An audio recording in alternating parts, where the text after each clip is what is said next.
Mes amis, s'il vous plaît. Bonjour. Bonjour. Parfait. Je suis content de vous voir aussi nombreux. Donc, la première chose, je vais demander aux gens qui sont dans l'allée centrale de sortir un petit peu de votre banc. On va former la haie d'honneur.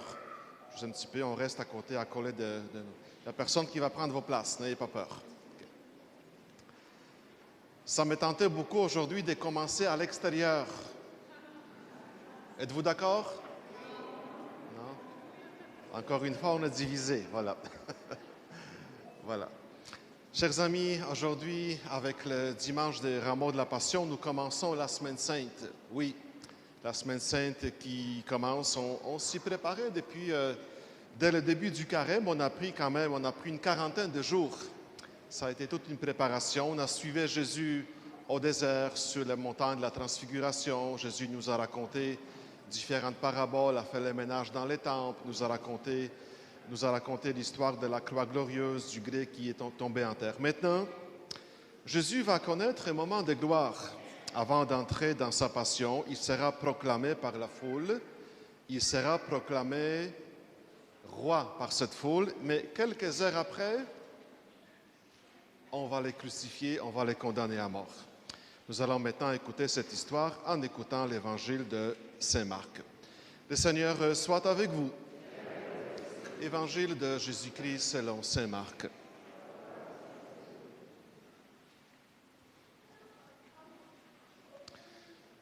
Lorsqu'ils approchent de Jérusalem vers Bethphagée et Béthanie, près du mont des Oliviers, Jésus envoie 2 de ses disciples et leur dit : « Allez au village qui est en face de vous. Dès que vous y entrerez, vous trouverez un petit âne attaché sur lequel personne ne s'est encore assis. Détachez-le et amenez-le. Si l'on vous dit, que faites-vous là? Répondez, le Seigneur en a besoin. Mais il vous le renverra aussitôt. » Ils partirent, trouvèrent un petit âne attaché près d'une porte dehors dans la rue, et ils le détachèrent.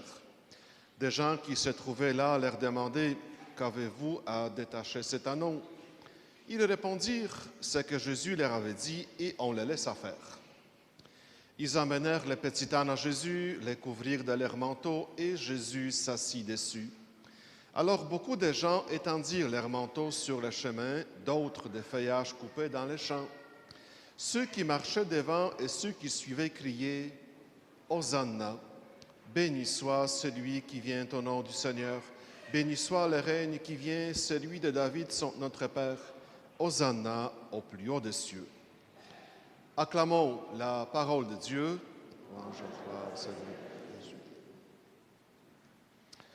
Est-ce que tout le monde a son rameau? Voilà.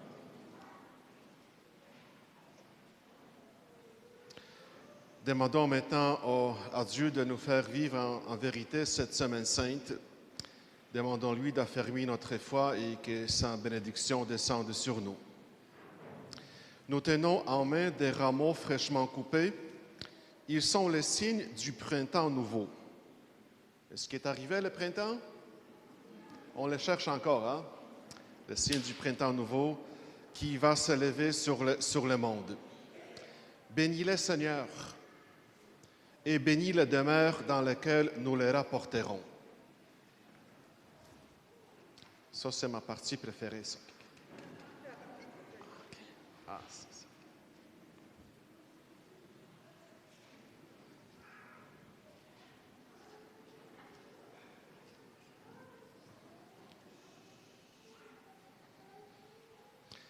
Mais surtout, Seigneur, bénis notre communauté des croyants ici rassemblés et augmente en chacun de nous la foi dans les mystères du salut et l'amour de Jésus-Christ, notre Seigneur, qui est notre Roi, qui veut nous conduire dans le royaume où il vit et règne avec toi et le Saint-Esprit pour les siècles des siècles.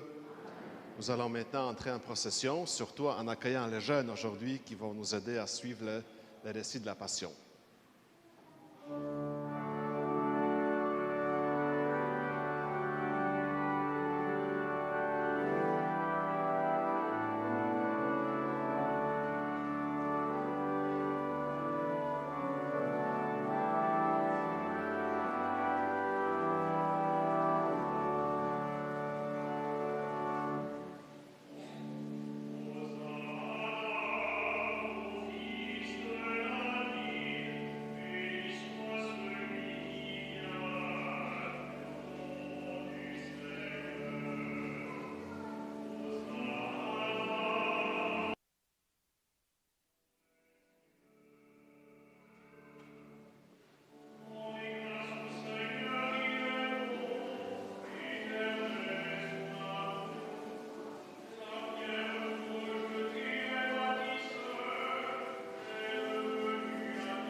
Est-ce qu'on commence à manquer de place? Est-ce qu'il y a place pour tout le monde? Pour les gens qui sont dans les bancs, peut-être on peut s'étasser un petit peu pour laisser de la place aux gens qui rentrent encore. Merci. Chers amis, nous avons acclamé le Christ. Recueillons-nous maintenant et prions. Dieu éternel et tout-puissant, il nous est bon de reconnaître en ton Fils, notre Roi, notre Sauveur. Tu nous fais découvrir par quel abaissement il nous conduit jusqu'à toi. Dans un corps semblable au nôtre, il a subi la mort de la croix pour accomplir ta volonté. Accorde-nous cette grâce de retenir les enseignements de sa passion et d'avoir part à sa résurrection dans les siècles des siècles. Amen. On peut s'asseoir.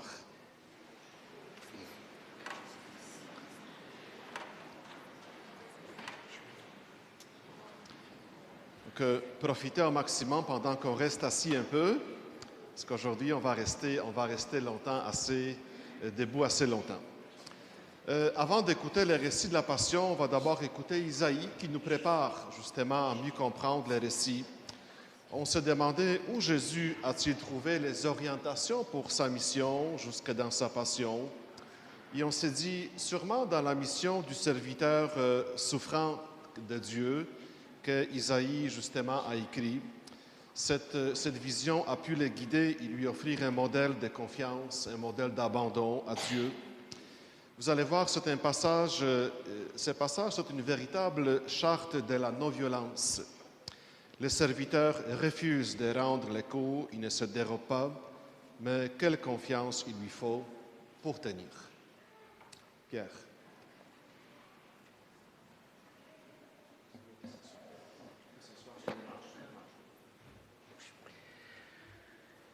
Lecture du livre du prophète Isaïe. Le Seigneur mon Dieu m'a donné le langage des disciples pour que je puisse d'une parole soutenir celui qui est épuisé. Chaque matin, il éveille mon oreille pour qu'en disciple, j'écoute.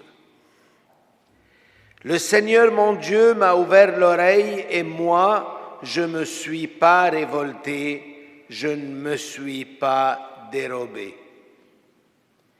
J'ai présenté mon dos à ceux qui me frappaient et mes joues à ceux qui m'arrachaient la barbe.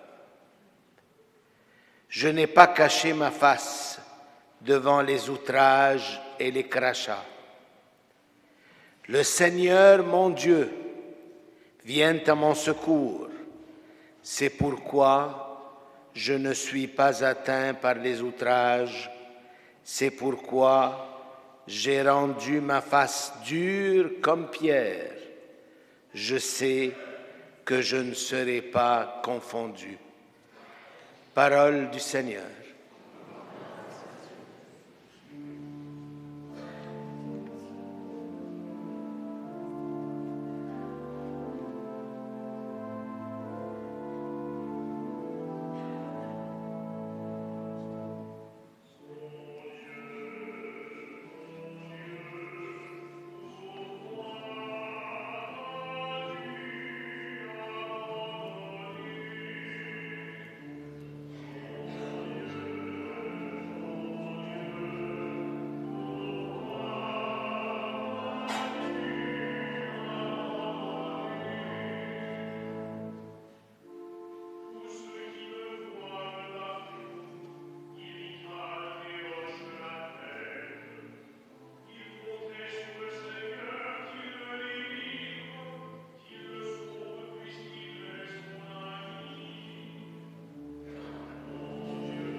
Lecture de la lettre de Saint Paul apôtre aux Philippiens. Frères et sœurs, le Christ Jésus, ayant la condition de Dieu, ne retint pas jalousement le rang qui l'égalait à Dieu. Il s'est anéanti, prenant la condition de serviteur, devenant semblable aux hommes. Reconnu homme à son aspect, il s'est abaissé, devenant obéissant jusqu'à la mort et la mort de la croix. C'est pourquoi Dieu l'a exalté. Il l'a doté du nom qui est au-dessus de tout nom, afin qu'au nom de Jésus, tout genou fléchisse au ciel, sur terre et aux enfers, et que toute langue proclame « Jésus-Christ est Seigneur », à la gloire de Dieu le Père. Parole du Seigneur.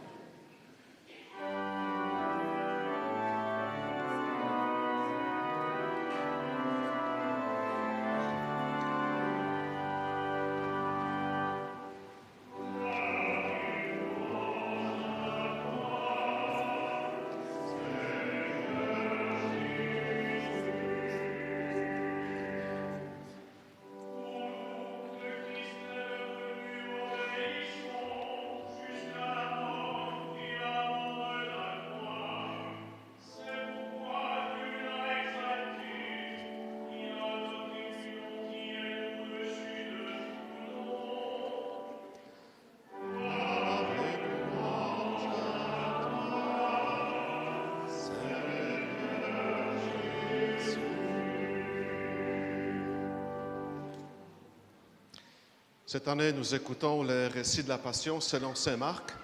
Saint Marc nous déplace, il y a 7 lieux différents. Vous allez voir, nous allons nous promener, nous allons visiter 7 lieux. Saint Marc, c'est le seul qui nous envoie en Béthanie. Donc la première station, ça va être Béthanie. Ensuite, on s'en va à la dernière scène, le mont des Oliviers, chez les grands prêtres, chez Pilate, devant la croix, et ensuite devant les tombeaux. Donc, de préférence, vous regardez les jeunes qui vont nous suivre. Justement, les jeunes qui jouent un petit peu les apôtres et différents intervenants. En même temps aussi, vous pouvez regarder les photos sur l'écran, toujours pour rendre la lecture plus intéressante. La Passion de notre Seigneur Jésus-Christ selon Saint Marc.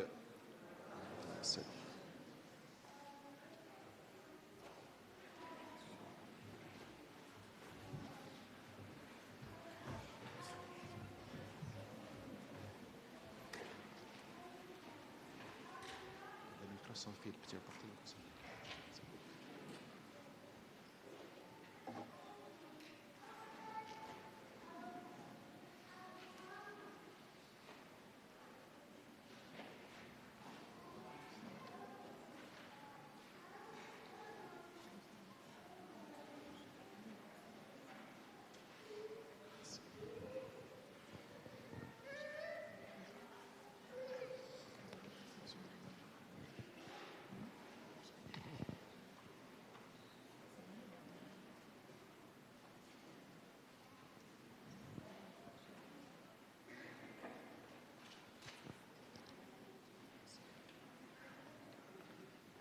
La fête de la Pâque et des pains sans levain allait avoir lieu 2 jours après.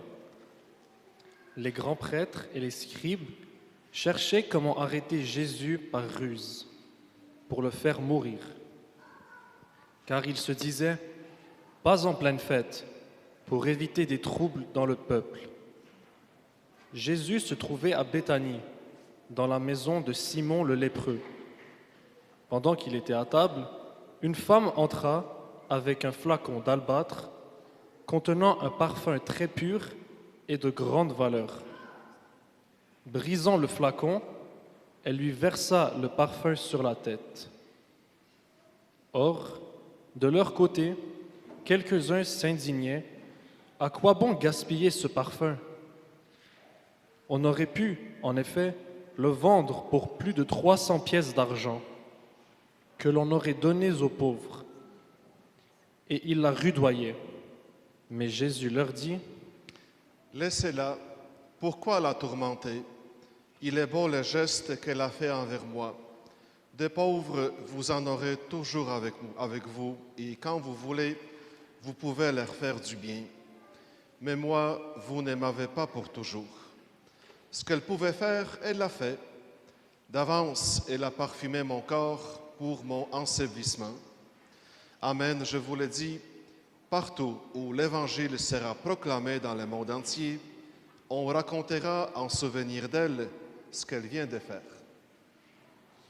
Judas Iscariote, l'un des 12, alla trouver les grands prêtres pour leur livrer Jésus.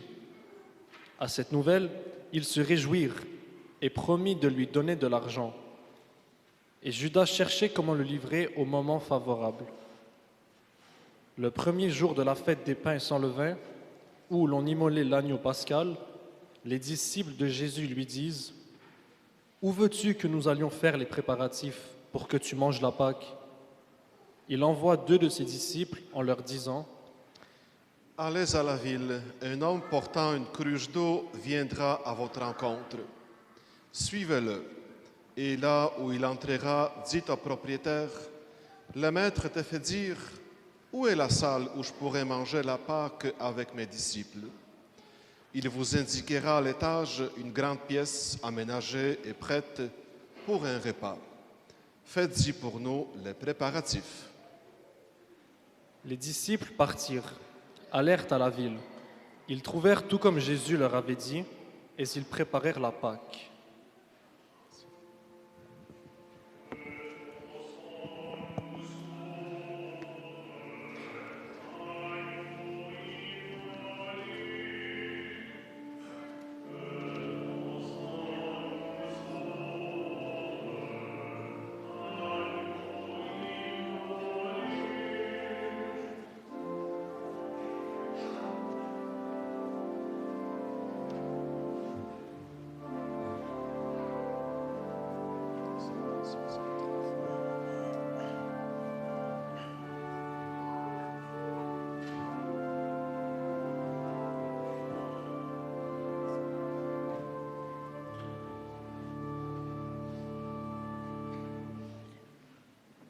Le soir venu, Jésus arrive avec les 12. Pendant qu'ils étaient à table et mangeaient, Jésus déclara « Amen, je vous le dis, l'un de vous qui mange avec moi va me livrer. » Ils devinrent tout tristes, et l'un après l'autre, ils lui demandaient « Serait-ce moi ?» Il leur dit « C'est l'un des 12, celui qui est en train de se servir avec moi dans le plat. Le Fils de l'homme s'en va, comme il est écrit à son sujet. Mais malheureux celui par qui le Fils de l'homme est livré. Il vaudrait mieux pour lui qu'il ne soit pas né, cet homme-là. » Pendant le repas, Jésus, ayant pris du pain et prononcé la bénédiction, le rompit, le leur donna et dit « Prenez, ceci est mon corps. » Puis, ayant pris une coupe et ayant rendu grâce, il la leur donna, et ils en burent tous. Et il leur dit « Ceci est mon sang, le sang de l'Alliance versé pour la multitude. Amen, je vous le dis, je ne boirai plus du fruit de la vigne jusqu'au jour où je le boirai nouveau dans le royaume de Dieu. »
Après avoir chanté les psaumes, ils partirent pour le mont des Oliviers.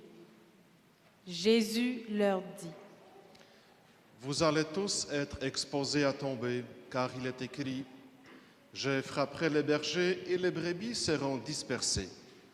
Mais une fois ressuscité, je vous précéderai en Galilée. Pierre lui dit alors: Même si tous viennent à tomber, moi, je ne tomberai pas. Jésus lui répond: Amen, je te le dis, toi aujourd'hui, cette nuit même, avant que les coqs chantent 2 fois, tu m'auras régné 3 fois. Mais lui reprenait de plus belle: Même si je dois mourir avec toi, je ne te renierai pas. Et tous en disaient autant. Ils parviennent à un domaine appelé Gethsémani. Jésus dit à ses disciples: Asseyez-vous ici pendant que je vais prier. Puis, il emmène avec lui Pierre, Jacques et Jean et commence à ressentir frayeur et angoisse. Il leur dit: Mon âme est triste à mourir, restez ici éveillés. Allant un peu plus loin, il tombait à terre et priait pour que, s'il était possible, cette heure s'éloigne de lui. Il disait: Abba, Père, tout est possible pour toi.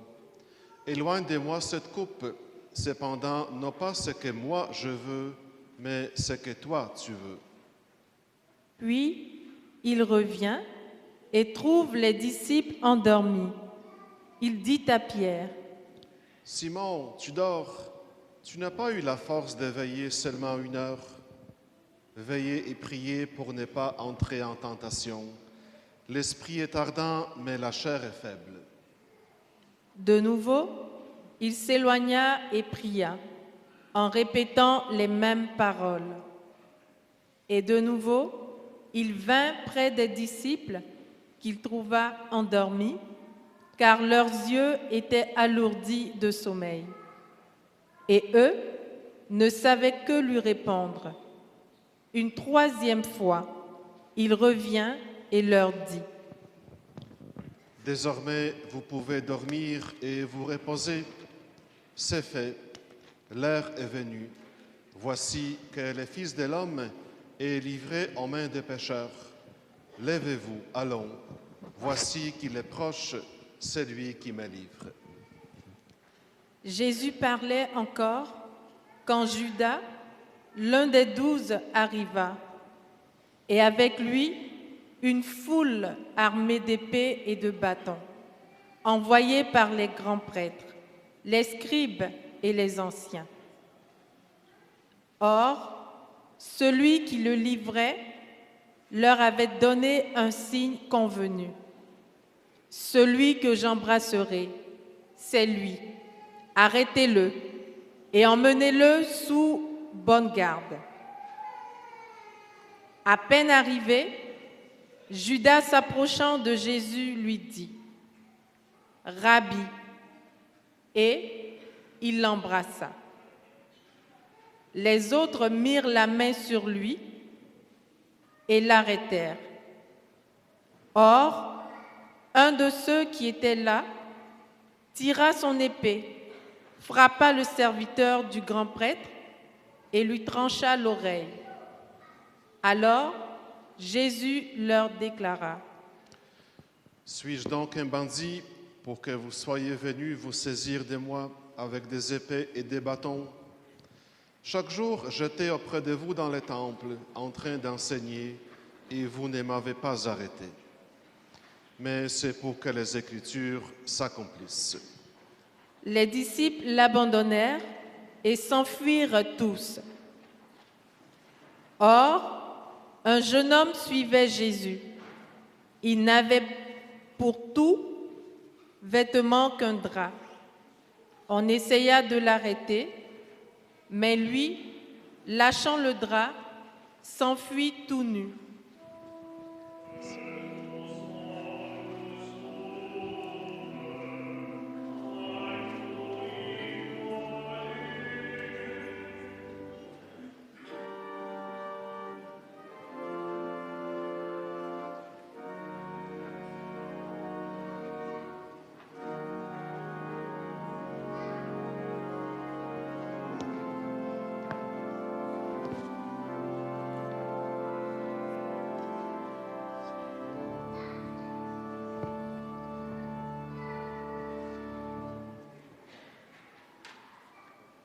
Ils emmenèrent Jésus chez le grand prêtre.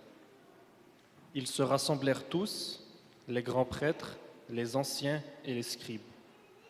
Pierre avait suivi Jésus à distance, jusqu'à l'intérieur du palais du grand prêtre. Et là, assis avec les gardes, il se chauffait près du feu. Les grands prêtres et tout le Conseil suprême cherchaient un témoignage contre Jésus pour le faire mettre à mort. Et ils n'en trouvaient pas. De fait, beaucoup portaient de faux témoignages contre Jésus. Et ces témoignages ne concordaient pas. Quelques-uns se levèrent pour porter contre lui ce faux témoignage. Nous l'avons entendu dire, je détruirai ce sanctuaire, fait de main d'homme, et en 3 jours j'en rebâtirai un autre, qui ne sera pas fait de main d'homme. Et même sur ce point, leur témoignage n'était pas concordant. Alors, s'étant levé, le grand prêtre devant tous interrogea Jésus. « Tu ne réponds rien. Que dis-tu des témoignages qu'ils portent contre toi ?» Mais lui gardait le silence et ne répondait rien. Le grand prêtre l'interrogea de nouveau. « Es-tu le Christ, le Fils du Dieu béni ?» Jésus lui dit, « Je le suis. Et vous verrez les fils de l'homme siéger à la droite du Tout-Puissant et venir parmi les nuées du ciel. » Alors le grand prêtre déchire ses vêtements et dit, « Pourquoi nous faut-il encore des témoins? Vous avez entendu le blasphème, qu'en pensez-vous » Tous prononcèrent qu'il méritait la mort. Quelques-uns se mirent à cracher sur lui, couvrirent son visage d'une voile et le giflèrent en disant, « Fais-le, prophète !» Et les gardes lui donnèrent des coups. Comme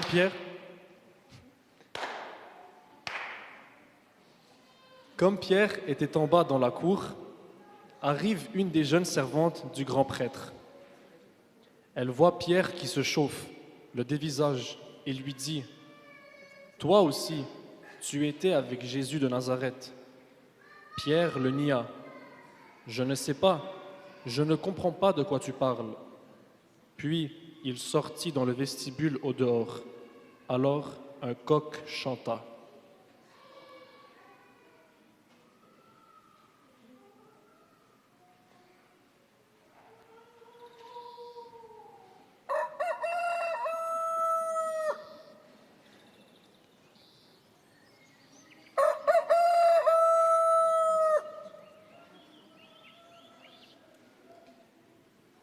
La servante, ayant vu Pierre, se mit de nouveau à dire à ceux qui se trouvaient là, « Celui-ci est l'un d'entre eux. » De nouveau, Pierre le niait.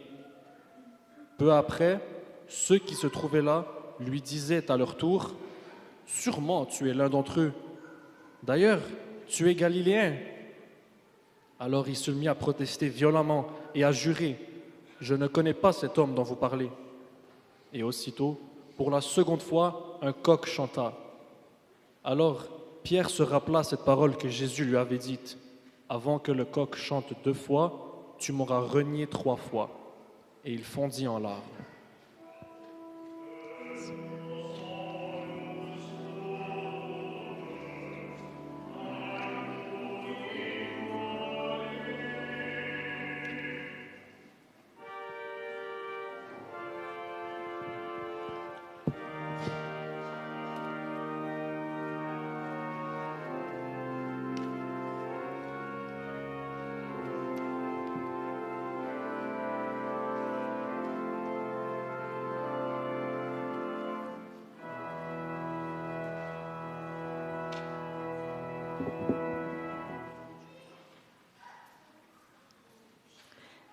Dès le matin, les grands prêtres convoquèrent les anciens et les scribes et tout le conseil suprême. Puis, après avoir ligoté Jésus, ils l'emmenèrent et le livrèrent à Pilate. Celui-ci l'interrogea. « Es-tu le roi des Juifs ?» Jésus répondit. « C'est toi-même qui le dis. » Les grands prêtres multipliaient contre lui les accusations. Pilate lui demanda à nouveau. « Tu ne réponds rien ? Vois toutes les accusations qu'il porte contre toi. » Mais Jésus ne répondit plus rien, si bien que Pilate fut étonné. À chaque fête, il leur relâchait un prisonnier, celui qu'il demandait. Or, il y avait en prison un dénommé Barabbas, arrêté avec des émeutiers pour un meurtre qu'il avait commis lors de l'émeute. La foule monta donc chez Pilate et se mit à demander ce qu'il leur accordait d'habitude. Pilate leur répondit. « Voulez-vous que je vous relâche le roi des Juifs ?» Il se rendait bien compte que c'était par jalousie que les grands prêtres l'avaient livré. Ces derniers soulevèrent la foule pour qu'il leur relâche plutôt Barabbas. Et comme Pilate reprenait, « Que voulez-vous donc que je fasse de celui que vous appelez le roi des Juifs ?» De nouveau, ils crièrent, « Crucifie-le !» Pilate leur disait, « Qu'a-t-il donc fait de mal ?» Mais ils crièrent encore plus fort, « Crucifie-le !» Pilate, voulant contenter la foule, relâcha Barabbas et après avoir fait flageller Jésus, il le livra pour qu'il soit crucifié. Les soldats l'emmenèrent à l'intérieur du palais, c'est-à-dire dans le prétoire. Alors, ils rassemblent toute la garde. Ils le revêtent de pourpre et lui posent sur la tête une couronne d'épines qu'ils ont tressée. Puis, ils se mirent à lui faire des salutations en disant « Salut, roi des Juifs !» Ils lui frappèrent la tête avec un roseau, crachaient sur lui et s'agenouillaient pour lui rendre hommage. Quand ils se furent bien moqués de lui, ils lui enlevèrent le manteau de pourpre et lui remirent ses vêtements.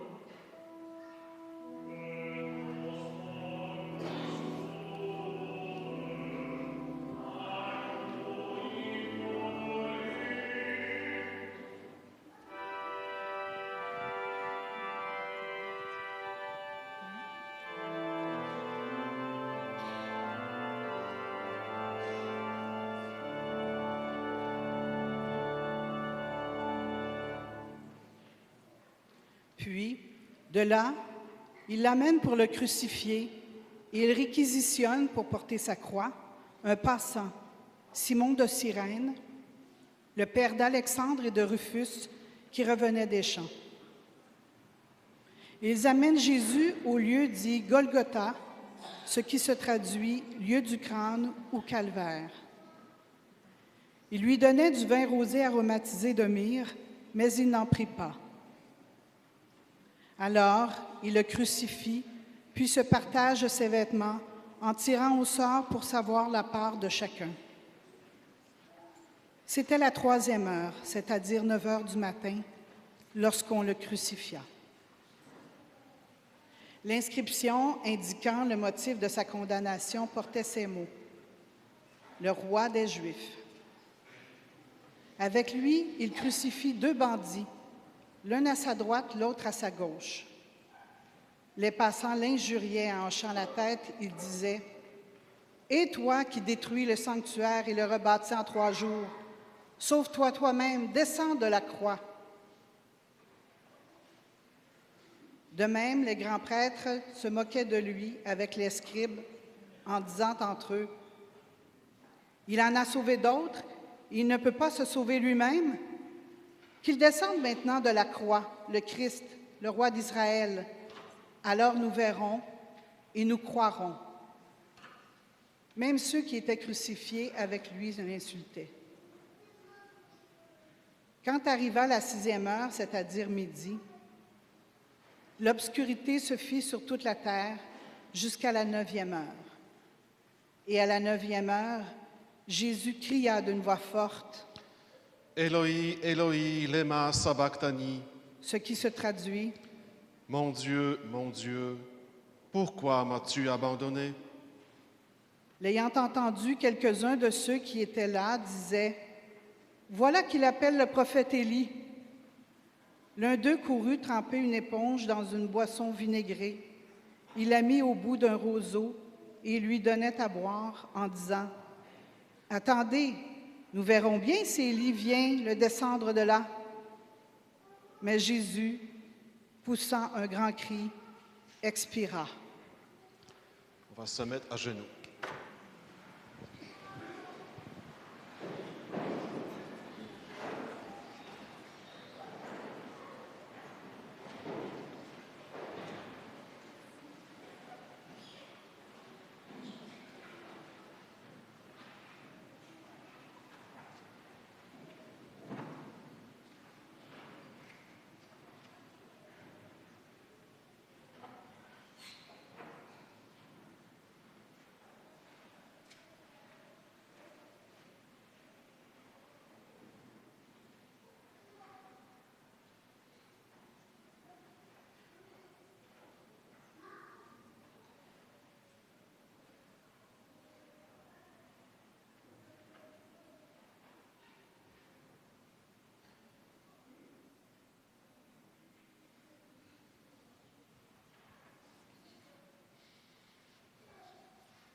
Le rideau du sanctuaire se déchira en 2, depuis le haut jusqu'en bas.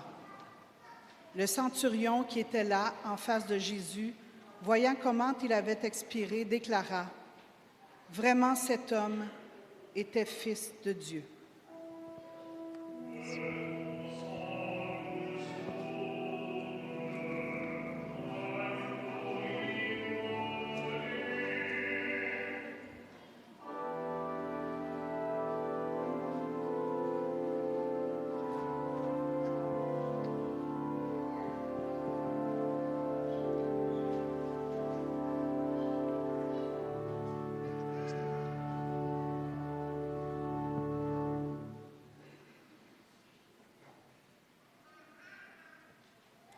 Il y avait aussi des femmes qui observaient de loin, et parmi elles, Marie-Madeleine, Marie, mère de Jacques le Petit, et de José, et Salomé, qui suivaient Jésus et le servaient quand il était en Galilée, et encore beaucoup d'autres qui étaient montés avec lui à Jérusalem.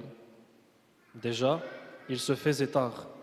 Or, comme c'était le jour de la préparation qui précède le sabbat, Joseph d'Arimathie intervint. C'était un homme influent, membre du conseil, et il attendait lui aussi le règne de Dieu. Il eut l'audace d'aller chez Pilate pour demander le corps de Jésus. Pilate s'étonna qu'il soit déjà mort. Il fit appeler le centurion et l'interrogea pour savoir si Jésus était mort depuis longtemps. Sur le rapport du centurion, il permit à Joseph de prendre le corps. Alors, Joseph acheta un linceul, il descendit Jésus de la croix l'enveloppa dans le linceul et le déposa dans un tombeau qui était creusé dans le roc. Puis, il roula une pierre contre l'entrée du tombeau. Or, Marie-Madeleine et Marie, mère de José, observaient l'endroit où on l'avait mis.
Acclamons la parole de Dieu. Louange à toi, Seigneur Jésus.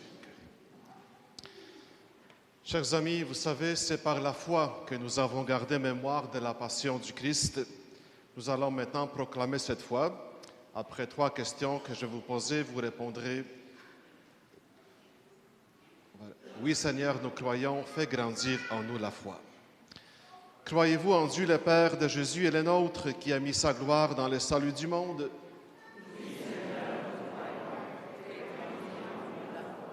Croyez-vous en Jésus le Christ, l'égal de Dieu, qui a pris un corps et donné sa vie pour le monde? Croyez-vous en l'Esprit Saint, en l'Église sauvée dans le nom de Jésus, en la résurrection et en la vie sans fin? Oui, Seigneur. On peut s'asseoir. On remercie nos jeunes qui ont très bien fait ça. Donc, les jeunes, vous allez vous retrouver derrière l'autel, ici. Okay. Maintenant, c'est le temps de poser un geste de partage, de générosité. Nous allons passer maintenant avec les paniers. Ce sont les paroissiens bénévoles qui passent avec les paniers d'avance. Je vous remercie de votre générosité. Merci.